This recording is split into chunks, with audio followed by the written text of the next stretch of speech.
కొంతమంది పేషెంట్స్ నా దగ్గరికి వచ్చేటప్పుడు చాలా హాస్పిటల్స్‌లో కొన్ని నెలల నుంచి, కొంతమంది సంవత్సరాల నుంచి పదుల సంఖ్యలో స్కాన్స్ పెట్టుకొని, పదుల సంఖ్యలో హాస్పిటల్స్ చుట్టూ తిరుగుతూ, "సార్ బ్యాక్ పెయిన్ వచ్చింది. ఇంకా తగ్గట్లేదు. మల్టిపుల్ టైమ్స్ చూపించుకున్నాం. ఈ మందులు పనిచేస్తలేవు, ఆ మందులు పనిచేస్తలేవు" అని వస్తా ఉంటారు. డైరెక్ట్ స్కాన్ తీసుకొని పేషెంట్ వస్తారు. స్కాన్‌లో డిస్క్ ప్రాబ్లమ్ ఉంటది. సర్జరీ అంటారు. యెస్. చాలామంది పేషెంట్స్‌లో ఈవెన్ ఇప్పుడున్న యంగ్‌స్టర్స్‌లో 20 ఏళ్ల నుంచి 60 ఏళ్ళు, 90 ఏళ్ళ వరకు పేషెంట్లకు కూడా ఎవరికి చేపించినా some sort of disc problem ఉండడం అనేది కామన్. ప్రతి డిస్క్ ప్రాబ్లం ఎంఆర్ఐ స్కాన్‌లో కనిపించినంత మాత్రాన మన నడుము నొప్పికి కారణం డిస్క్ ప్రాబ్లమే కాదు. Okay.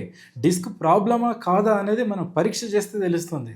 At least base line test మనం రొటీన్‌గా మేము చేసే దానిలో లాసెగ్యూ టెస్ట్ అంటాం. అంటే ఎస్ఎల్ఆర్‌టి అంటే అదో పెద్ద టెస్ట్, బ్రహ్మ పదార్థం ఎవరికి అర్థం కానిది, రాకెట్ సైన్స్ అట్లాంటిది కాదు. సింపుల్‌గా పేషెంట్‌ని పడుకోబెట్టి ఒక కాలుని మొత్తం పైకి లేపి చూడడం, రైట్ తర్వాత లెఫ్ట్ చేసి చూడడం, తర్వాత 2 కాళ్ళలో మనకు నడుము నుంచి వచ్చే 5 జతల నరాల్లో కుడి పక్క గానీ, ఎడమ పక్క గానీ అది సప్లై చేసే కండరానికి ఏదైనా వీక్‌నెస్ ఉందా? లేకపోతే మనం పెన్నుతోటి గానీ, సూదితో గానీ పొడిచి చూసినప్పుడు ఆ నరానికి సంబంధించిన స్పర్శ ఏమన్నా ఎఫెక్ట్ అయ్యిందా లేదా అనేది టెస్ట్ చేయడం ద్వారా సింపుల్‌గా ఫస్ట్ ఈ పేషెంట్‌కి నరంకి సంబంధించిన ప్రాబ్లమ్ ఉందా? ఆ ప్రాబ్లమ్ ఉన్న నరం దగ్గర డిస్క్ ప్రాబ్లమ్ ఉందా?